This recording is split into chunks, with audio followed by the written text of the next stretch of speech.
اعوذ باللہ من الشیطان الرجیم بسم اللہ الرحمن الرحیم الحمد للہ الذی کان موجودا قبل حدوث الاشیاء ویبقى بعد فناء الاشیاء تفرد بالاولیۃ والقدم ووسع كل شيء ما عداه بالفناء والعدم كما قال عز شانه كل شيء هالك إلا وجهه وكل نفس ذائقة الموت وقال كل من عليها فان ويبقى وجه ربك ذو الجلال والإكرام سبحان من لا يخفى عليه اختلاف النيات ولا يعزب عنه معاصي العباد في الخلوات سبحان الله الذي منه خلقة العباد وإليه المعاد ومن يعمل مثقال ذرة خيرا يره ومن يعمل مثقال ذرة شرا يره نشهد أن لا إله إلا هو الملك الذي لا ينازع في ملكه ولا يضاد في حكمه يعذب من يشاء بما يشاء كيف يشاء ويرحم من يشاء بما يشاء كيف يشاء تعذيب المسيء عدل وعفو تفضل ونشهد أن محمدا سيد المرسلين وخير المبشرين والمنذرين صلی اللہ علیہ وآلہ الہداة المہدیین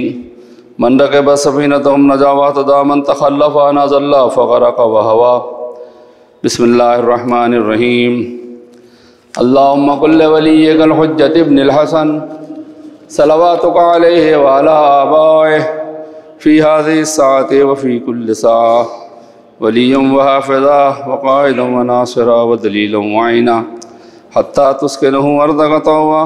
وتمتعوا فيها طويلا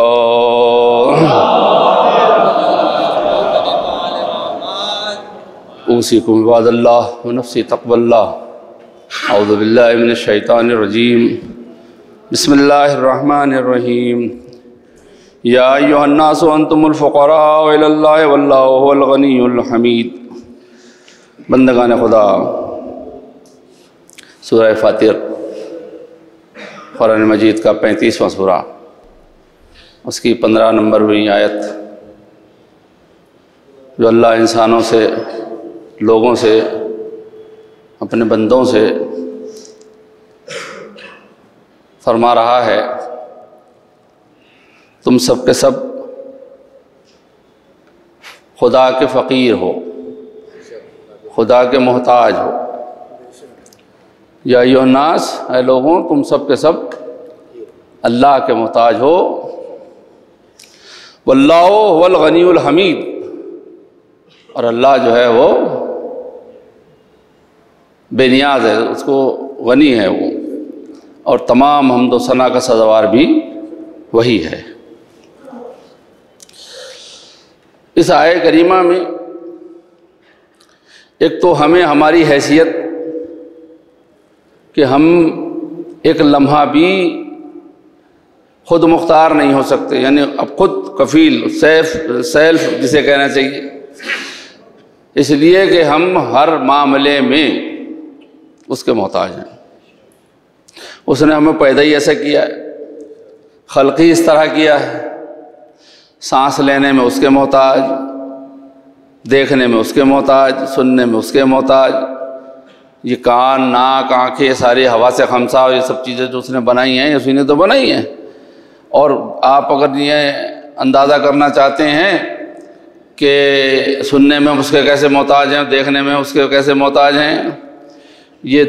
ڈاکٹرز کی دکانیں آپریشن آنکھوں کا کرنے والے اور کانوں کا کرنے والے اور زبانوں کا کرنے والے اور اس کا دانتوں کا کرنے والے یہ بتا رہے ہیں کہ یہ خراب ہو جاتے ہیں،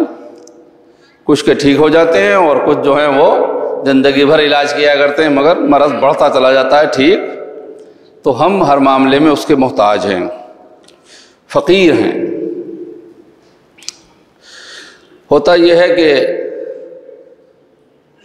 ہم اپنے آپ کو کبھی کبھی اللہ سے ہٹ کے کچھ سمجھتے ہیں، کچھ سمجھنے لگتے ہیں، جبکہ ہمیں ہر وقت اللہ ہی کو یاد رکھنا چاہیے ہر معاملے میں۔ متقین اور پرہیزگار افراد کی پہچان ہی یہ ہے کہ وہ اپنے آپ کو ہر وقت اللہ کا فقیر، اللہ کا محتاج سمجھتے ہیں۔ بغیر اس کے تقوی و پرہیزگاری مکمل ہونے والی نہیں ہے۔ سچا موحد، اللہ کو ایک ماننے والا، اسی صورت میں ہو سکتا ہے جبکہ اس کا زبانی اقرار دلی اعتقاد سے متضاد نہ ہو بلکہ ایک دوسرے سے مطابقت رکھتا ہو۔ کیوں؟ دل میں کچھ ہے، زبان پہ کچھ ہے، یہ منافق کی پہچان ہے۔ جو زبان پہ ہو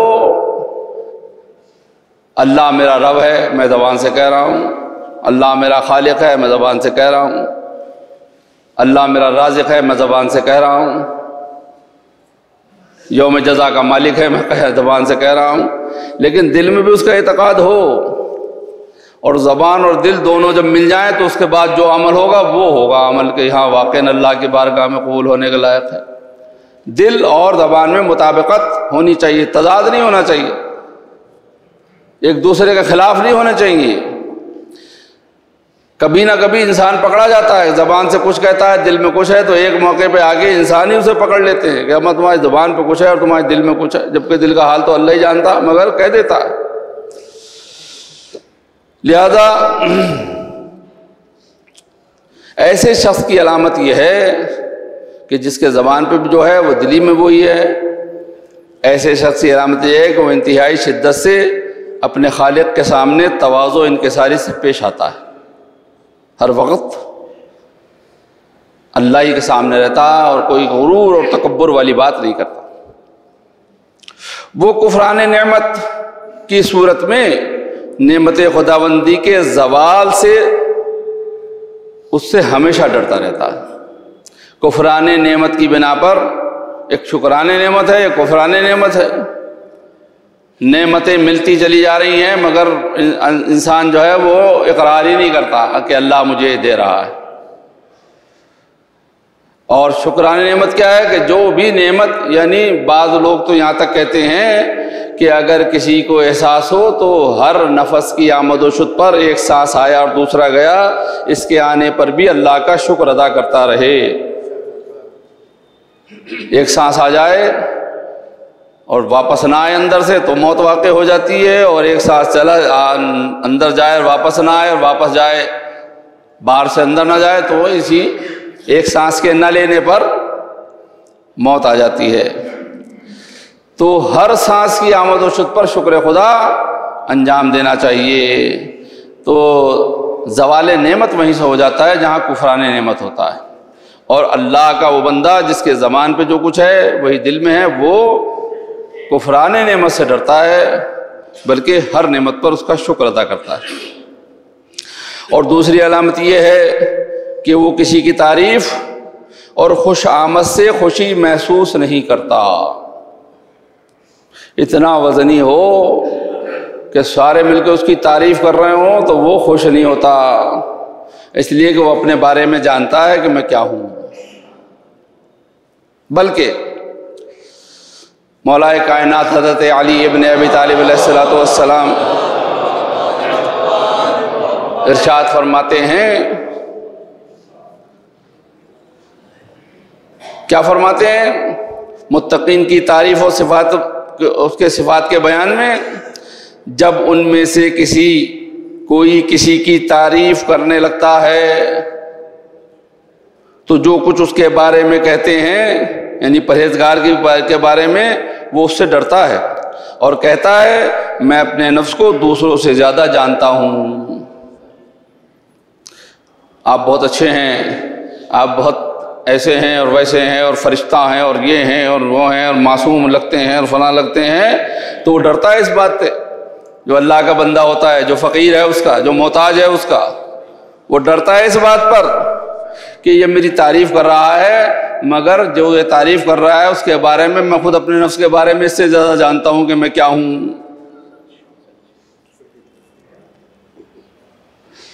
یہ ہے اللہ کے بندوں کی پہچان۔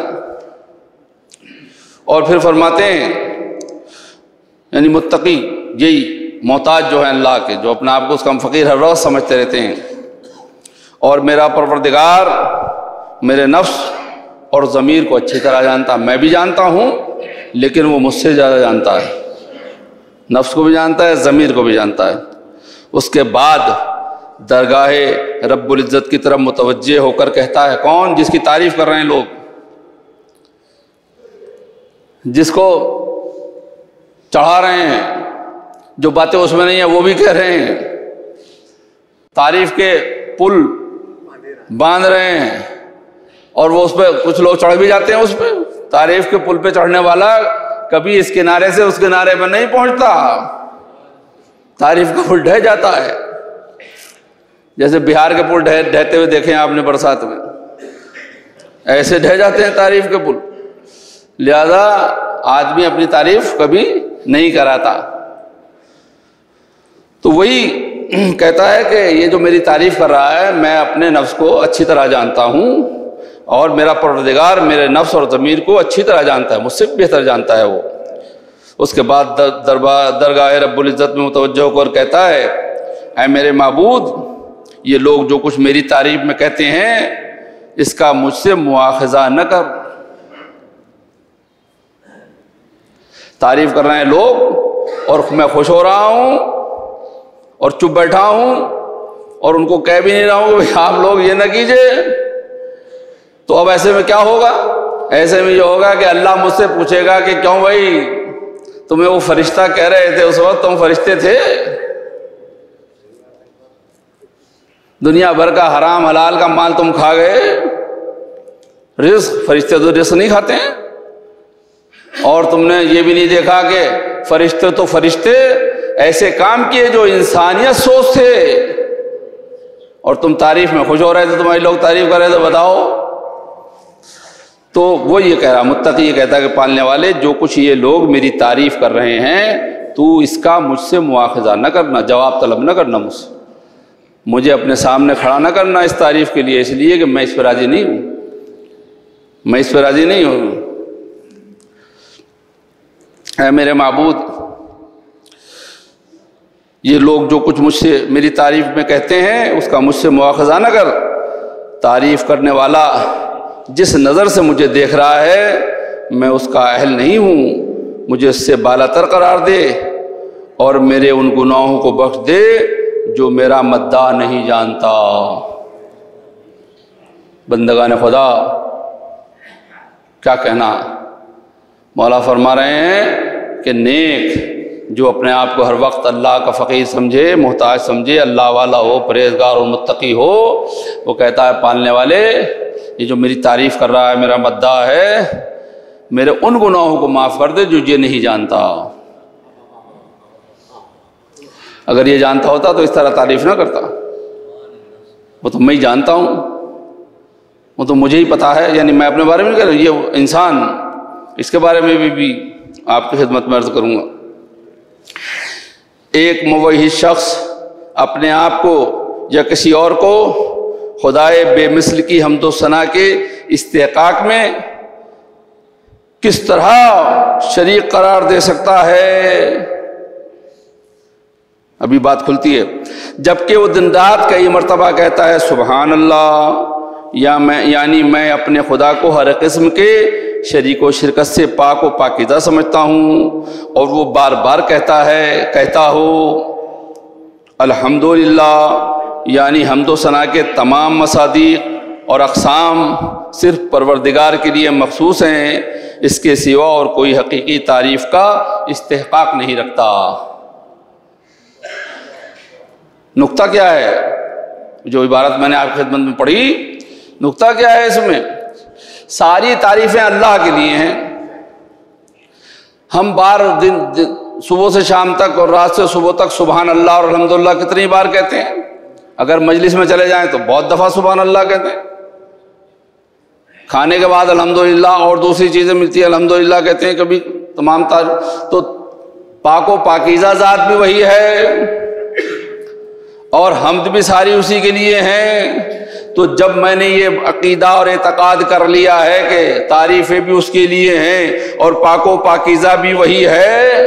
اور کوئی اس کے لیے نہ پاک و پاکیزہ ہے اس کے سوا، نہ لائق حمد ہے اس کے سوا، تو اگر کسی نے میری تعریف کی، مجھے اچھا کہا، تو اس کے ساتھ ملا دیا، وہ یہ شرک کی قسموں میں سے ہے۔ تو یہ تعریف کرنا بیجا کسی کی اور کسی کے خواہ کے لیے اور دنیا بھر کی تعریفیں کرنا، یہ ہم سمجھتے نہیں ہیں، لیکن دراصل یہ ہے کہ جو حق اللہ کا ہے وہ اس سے لے کے اس کو دے رہے ہیں جس کی ہم تعریف کر رہے ہیں۔ اب آپ بتائیے یہ کتنی بڑی بات ہے، اور آپ نے تو یہاں لکھنؤ میں اور ہندوستان میں اور پوری دنیا میں دیکھ ہی رہے ہیں کہ اوہ خوش آمدی لوگ جو ہیں وہ کیا سے کیا نہیں کرا دیتے، اور جس کی خوش آمد ہو رہی ہے وہ پھول کے کپا سا جب ہو جاتا ہے تو پھر کیا نہیں کیا کر دیتا ہے، جائز ناجائز، حلال حرام، اس کا حق اس کو، اس کا حق اس کو، اس کے ساتھ ظلم کر دیتا، اس کے ساتھ ناانصافی کر دیتا۔ تو کیوں ہوتا ہے ایسا؟ ایسا ہی ہوتا ہے کہ جب اللہ کا حق لے کے بیٹھے گا تو یہی کرے گا، پھر فرعون نہ بنے گا تو اور کیا بنے گا؟ تعریف بھی اللہ کے لیے ہے اور سبحان اللہ بھی اللہ کے۔ بندگان خدا، انسان کو کبھی ایسے کلمات اور ایسی چیزیں بھی نہیں بولنا چاہیے جس سے غرور اور اس بات کا اظہار ہو کہ نفی ہو جائے محتاج اور فقیر ہونے کی اللہ۔ اس سماج میں دیکھیے ایک بات ہے یہاں پہ کہنا چاہتا ہوں کہ ایک ہماری دنیا کی عدالتیں ہیں، کورٹ ہیں، کورٹ کچہریاں ہیں، اور ایک اللہ کی عدالت ہے جو روز قیامت میزان نصب ہوگا، اور ایک اس کی عدالت ہے۔ ہماری عدالتیں جو دنیا میں ہیں وہ بھی انصاف کرتی ہیں، اور اللہ کی عدالت بھی انصاف کرے گی۔ ان عدالتوں کے انصاف میں اور اس عدالت کے انصاف میں کیا فرق ہے؟ ان عدالتوں میں جو عادل یعنی جج، فیصلہ کرنے والا منصف کرسی عدالت پر بیٹھتا ہے، وہ جو سامنے اس کے وکلا بحث کرتے ہیں اور ایک دوسرے کے دلائل کو کاٹتے ہیں، چاہے وہ جھوٹے ہو سچے ہوں، تو آج کے جج کی فکر وکلا کے جھوٹے بیانات سے اور جھوٹی دلیلوں سے مڑ جاتی ہے، بدل جاتی ہے۔ آپ کورٹ کچہری میں دیکھتے ہیں بہت سے وکلا آتے ہیں نماز پڑھنے کے لیے، وہ دیکھتے ہوں گے کورٹ میں کہ وہاں جج صاحب جو ہیں وہ دلیلیں سن رہے ہیں، ان کی بھی سن رہے ہیں، ان کی بھی سن رہے ہیں، بحث ہو رہی ہے، جرح ہو رہی ہے، جواب الجواب ہو رہا ہے، گواہیاں ہو رہی ہیں، گواہیوں کی رد ہو رہی ہے، پھر اس میں وہ ہو رہا ہے۔ کورٹ کی کارروائیاں میں نے دیکھی ہیں یہاں کی، تو آخر میں جج جو ہے وہ جس کے جھوٹے ہی صحیح مگر مضبوط دلائل ہو جاتے ہیں اسی کی طرف اس کا مزاج ہو جاتا ہے، اسی کے حق میں فیصلہ سنا دیتا، اور اس کو لوگ کہتے ہیں فیصلہ، جسٹس ہو گیا، انصاف ہو گیا، جبکہ انصاف نہیں ہے۔ جج صاحب نے خود معاملہ سمجھا نہیں، انہیں پتہ نہیں کہ حق کیا ہے باطل کیا ہے، وکیلوں کے جھوٹے دلائل پہ ان کی فکر بن گئی، انہوں نے فیصلہ کر دیا، اس کو لوگ انصاف کہتے ہیں، جسٹس کہتے ہیں۔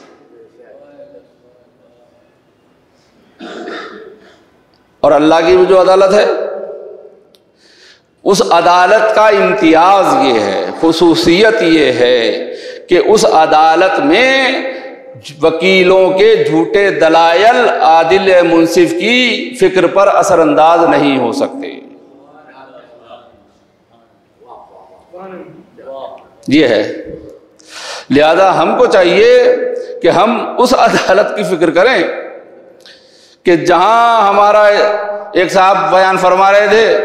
کہ ایسے لوگ بھی ہیں ادھر ادھر کرنے والے کہ جو نیک عام لوگ ہوں گے ان کے ہاتھ میں، دائیں ہاتھ میں نامہ اعمال دیا جائے گا، جنت والے ہوں گے، جو جہنم والے ہوں ان کے بائیں ہاتھ میں نامہ اعمال ہوگا۔ تو ایک صاحب تھے، اللہ انہیں غریق رحمت کرے، بخشے، انہوں نے کہا مول صاحب اتنی مہلت نہیں مل سکتی کہ ہم بائیں ہاتھ والا دائیں ہاتھ میں لے لیں نامہ اعمال، بدل لیں۔ دیکھیے یہ انسان کا حوصلہ، وہ یہ نہیں دیکھ رہے کہ جو ذرہ برابر نیکی اور ذرہ برابر بدی کو لے جا کے وہاں سامنے رکھ دے گا، اس کے سامنے یہ ہو سکتا ہے کہ بائیں ہاتھ کا دائیں ہاتھ میں لے لے کوئی نامہ اعمال، لیکن انسان کوشش کرے گا وہاں تک۔ لوگ فریاد کریں گے، لوگ کہیں گے، حیلہ شرعی ایک اصطلاح ہے علماء میں، تو وہاں اس کے لیے حیلہ شرعی ہوگا، کچھ لوگوں کے لیے جہنم میں جانے کو تیار نہیں ہوں گے، بڑے بڑے علماء ہوں گے، میں اس پہ زیادہ وہ نہیں جاننا چاہتا، لیکن بہرحال آخر کار وہ جہنم میں ڈال دیے جائیں گے۔ تو اللہ انہیں جو ہیلے یہاں کرتے تھے وہی ہیلہ اللہ بھی وہاں، علماء کہتے ہیں یہ کہ ہوگا۔ تو بہرحال یہ ہے کہ عدالت ہمیں ہر وقت اس کی طرف دیکھنا چاہیے اور اسی کے بارے میں۔ تو ہم کچھ نہیں ہیں، ہم فقیر ہیں اور ہم جو ہیں محتاج ہیں۔ ایک واقعہ یہاں کے اوپر، انسان کو ایسے کلمات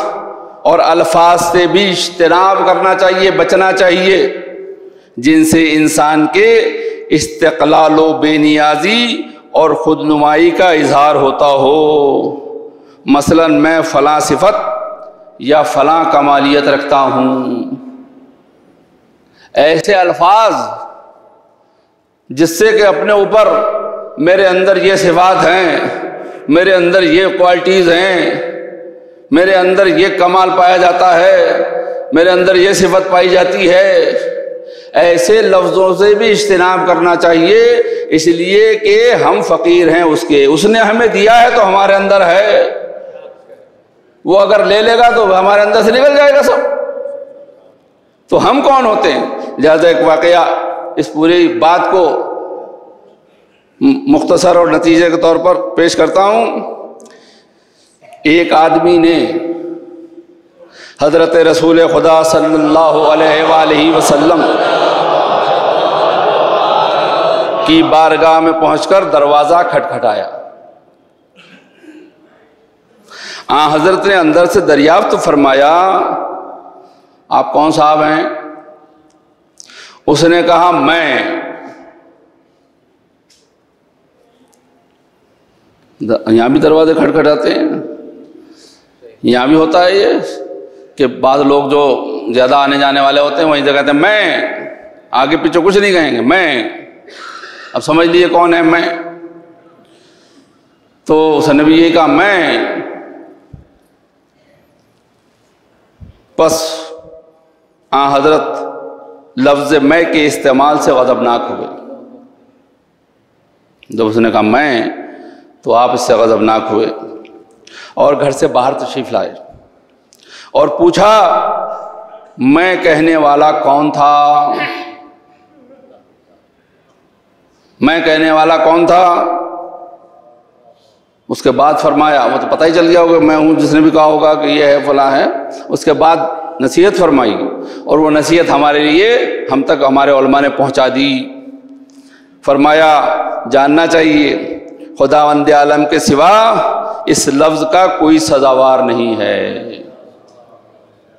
وہ اپنے آپ کو کہتا ہے میں قہار ہوں، میں جبار ہوں، لہذا میں اللہ تو کہہ سکتا ہے اپنے لیے، باقی اس کے جو فقیر ہیں یعنی جو اس سے محتاج ہیں وہ نہیں کہہ سکتے کہ میں۔ تو ایک لفظ میں کہنا بھی مزاج رسالت پر بار ہے، اور جب مزاج رسالت پر بار ہے تو مزاج الوہیت پر کتنا بار ہوگا۔ لہذا ہمیں نہ خود کے بارے میں کوئی تعریف، نہ دوسرے کی کسی تعریف، اگر ہمیں متقی اور پرہیزگار بننا ہے اور اللہ کی بارگاہ میں اپنے اعمال کو قبول کرانا ہے تو ہمیں ایسے لفظوں سے بھی بچنا پڑے گا کہ جس سے تکبر اور انانیت کی بو آ رہی ہو۔ اللہ ہمارے گناہوں کو معاف فرمائے، ہمارے اعمال کو قبول فرمائے، اور ہم سب کو اس بات کی توفیق دے کہ ہم اللہ کے محتاج اور فقیر بن کے دنیا میں زندگی گزاریں، انانیت ہمارے اندر اور غرور تکبر نہ آنے پائے۔ ان احسن الحدیث و ابلغ الموعظہ کتاب اللہ۔ اعوذ باللہ من الشیطان الرجیم، بسم اللہ الرحمن الرحیم۔ والعصر ان الانسان لفی خسر الا الذین آمنوا وعملوا الصالحات وتواصوا بالحق وتواصوا بالصبر۔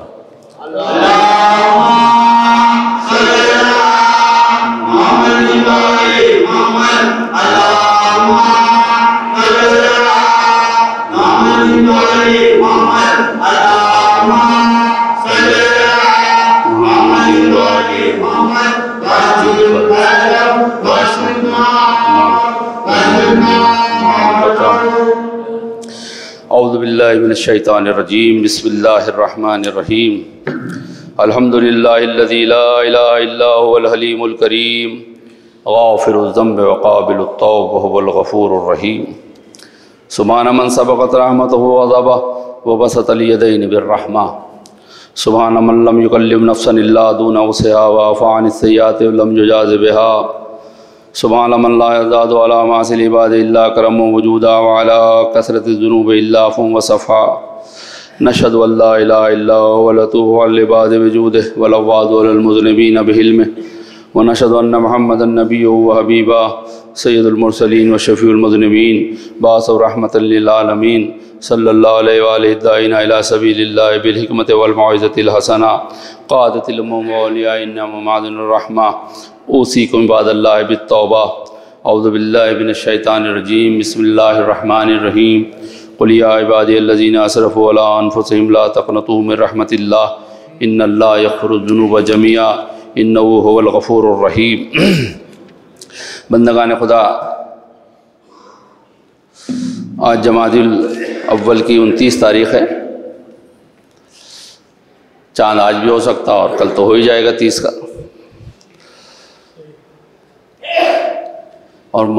مہینہ شروع ہو جائے گا جمادی الثانیہ کا۔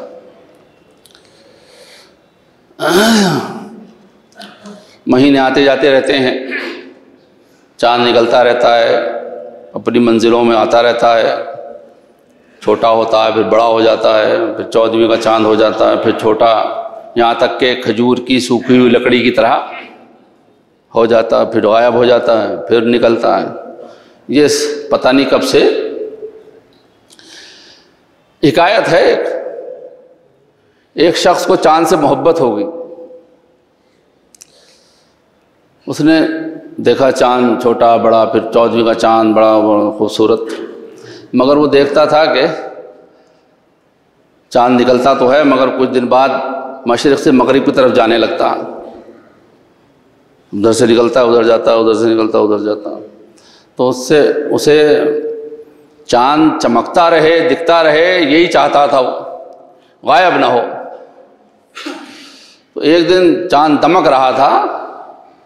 چمک رہا تھا 14ویں کا چاند، اس کے ذہن میں آیا کہ پھر چھوٹا ہو جائے گا، پھر غائب ہو جائے گا، اور میں چاہتا ہوں کہ دکھتا رہے۔ تو اس نے چاند سے پوچھا کہ چاند تم خود اتنے خوبصورت ہو کہ جب تم نکلتے ہو دنیا تمہیں دیکھتی ہے، اور مائیں پیار سے اپنے بچوں کو چاند کہتی ہیں، میرا چاند، اور تم جو ہو وہ تم خود اتنے خوبصورت ہو، مگر یہ بتاؤ کہ تم روز کسے دیکھنے جاتے ہو، خود کسے دیکھنے جاتے ہو، کدھر جاتے ہو، کہاں جاتے ہو؟ تو اب حکایت تو یہیں تک ہے، لیکن اگر وہ میرے سامنے حکایت لکھی جا رہی ہوتی تو اس میں اتنا بڑھا دیتا کہ چاند نے جواب یہ دیا کہ تم مجھے خوبصورت سمجھ رہے ہو، لیکن میں محتاج ہوں، کسی کا فقیر ہوں، یہ روشنی میری نہیں ہے، یہ کسی کی دی ہوئی ہے، لہذا جس نے مجھے روشن کیا ہے میں اسی سے ملاقات کرنے کے لیے جاتا ہوں، اور تو بھی اگر اس سے محبت کر لے تو تیرے دل میں اور دماغ میں ایسے ہی چاند روشن رہے گا اس کی محبت کا، پھر تجھے مجھے دیکھنے کی ضرورت نہیں ہوگی، مجھے اس سے محبت کرنے کی ضرورت نہیں۔ جیسے جناب یوسف کے زلیخا کا معاملہ ہے، زلیخا تڑپ کے کہتی تھی، ایک دن جب اسے زیادہ بے قراری ہوئی تو اس نے کہا کہ میں اپنے سب بت خانے کے بتوں کو توڑ دیتی ہوں اور اسی خدا سے محبت کروں گی، اسی خدا کی محبت دل میں لاؤں گی جس سے یوسف محبت کرتا۔ توبہ کیجئے گناہوں سے، گناہگار یہ سب باتیں سوچتا بھی نہیں ہے، اس کو یہ باتیں سب سوچنے کی بھی اجازت نہیں ہوتی، اللہ ہی سے ہم لو لگائیں۔ اور جب لوگ میں پہلا خطبہ ذہن میں رہے، جب میں یہ جو شہزادی کے دروازے میں آگ لگائی گئی،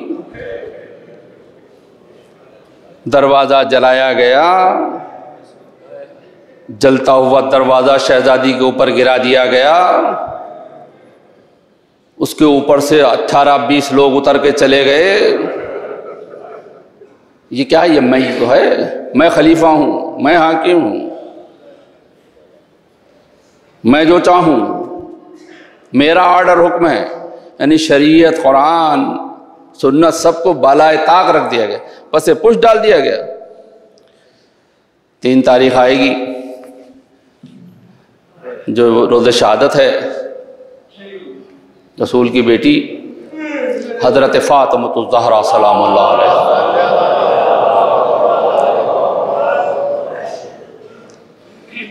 جو یہ کہہ کے دنیا سے گئیں، بابا آپ کے بعد مجھ پر اتنی مصیبتیں پڑیں، اتنے مصائب پڑے کہ اگر دنوں پر پڑھتے تو یہ رات سے بدل جاتے۔ خطا کیا تھی؟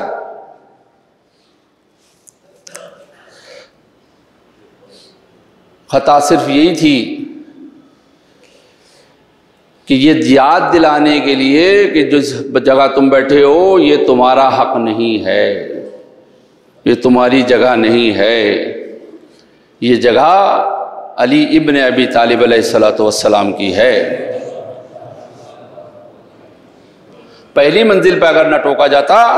تو بعد میں جتنے آئے ہیں سب جائز خلیفہ ہوتے۔ آج عالم اسلام کی دیکھیے، ان کے بزرگوں کی تقریریں سنیے اور ان کے بزرگوں کے دلائل سنیے، ان کے بزرگوں کے دروس سنیے۔ آج جو وہ تامل کیے ہوئے ہیں اور بات صحیح سے نہیں کہہ پا رہے ہیں، خلافت کی طرفداری میں اب انہیں تھوڑا تامل ہونے لگا ہے۔ یہ کس بات کا نتیجہ ہے؟ یہ کس عمل کا نتیجہ ہے؟ یہ شہزادی کے اس احتجاج کا نتیجہ ہے جو دربار خلافت میں انہوں نے جا کے کیا،